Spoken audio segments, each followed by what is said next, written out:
एक बहुत पुराना दृष्टांत है, सब लोग सुने तो होंगे, पुस्तकों में किताबों में पढ़ाया जाता है कि एक राजा था, उसका एक मंत्री था। वो जब भी कोई भी काम होता तो एक ही बात बोलता, जो हुआ अच्छा हुआ, जो होगा अच्छा होगा। यही उसकी जुबान पे रहता, जो हुआ अच्छा हुआ, जो होगा अच्छा होगा, जो हुआ अच्छा हुआ, जो होगा अच्छा हुआ। एक दिन राजा शिकार पे जा रहा था, तो राजा के साथ मंत्री जाता था, पर आज राजा किसी बात से रूठा हुआ था उस मंत्री से, तो बोला तू नहीं जाएगा आज। तो उसने फिर कहा, जो हुआ अच्छा हुआ, जो होगा अच्छा होगा। तो ऐसे करके राजा बैठ ही रहा था, किसी कारण से उसकी उंगली कट गई, और जैसे उंगली कटी फिर बोल पड़ा, जो हुआ अच्छा हुआ, जो होगा। अब तुम राजा एकदम आग बबूला हो गया, मेरी उंगली कट गई और इसको अब भी यही भाषणबाजी सूझ रही, जो हुआ अच्छा हुआ। खबरदार मुझे मुंह दिखाया तो जा, आज हम अकेले जा रहे हैं। तो अकेला चला गया शिकार पे, और वहां जाके क्या हुआ, वहां जाके कोई कुछ चोर थे, वो देवी मैया को बलि चढ़ा रहे थे, किसी मनुष्य की बलि चढ़ानी थी उनको, और कोई आदमी जिसको पकड़ के लाए थे वो भग गया था।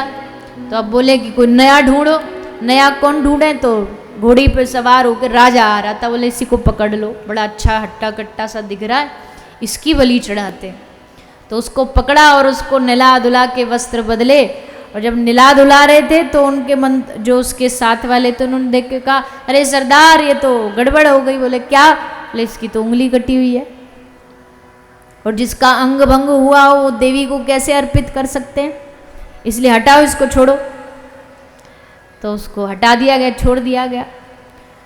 तो जीवन बच गया, तो बड़ा खुश हुआ, और उसको तुरंत बात याद आई मंत्री की, भागा भागा गया, जाकर के उसने मंत्री को खुश होकर कहा, भैया तूने तो सही कहा था, जो हुआ अच्छा हुआ, जो होगा आगे अच्छा होगा। अच्छा ये बात तो मेरी समझ आ गई कि मेरी उंगली कटी जिसके कारण मैं बच गया, पर जब मैंने कहा तू मेरे साथ शिकार पे नहीं जा, तो भी तूने कहा जो हुआ अच्छा हुआ, जो अच्छा होगा, तो ये तूने क्या क्यों कहा? तो राजा ने, मंत्री ने हंस के कहा कि राजा जी हमेशा आपके साथ चलता हूँ, मैं हर कदम पे साथ चलता हूँ। आपकी तो उंगली कट गई, आप तो बच गए, पर सोचो अगर आज मैं आपके साथ गया होता तो मेरी गर्दन कट गई होती, मेरी बलि चढ़ा दी गई होती, क्योंकि मैं तो बढ़िया हूँ, मेरे तो ना कोई अंग भंग कुछ भी नहीं है, इसलिए जो हुआ अच्छा हुआ, जो होगा अच्छा होगा।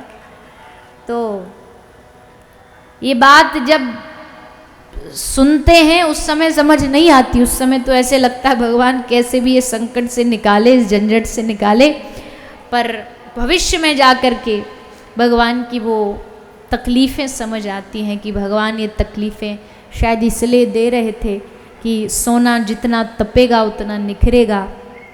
इसलिए भक्तों के जीवन में भगवान खूब विपत्तियां देते हैं, खूब दुख देते हैं,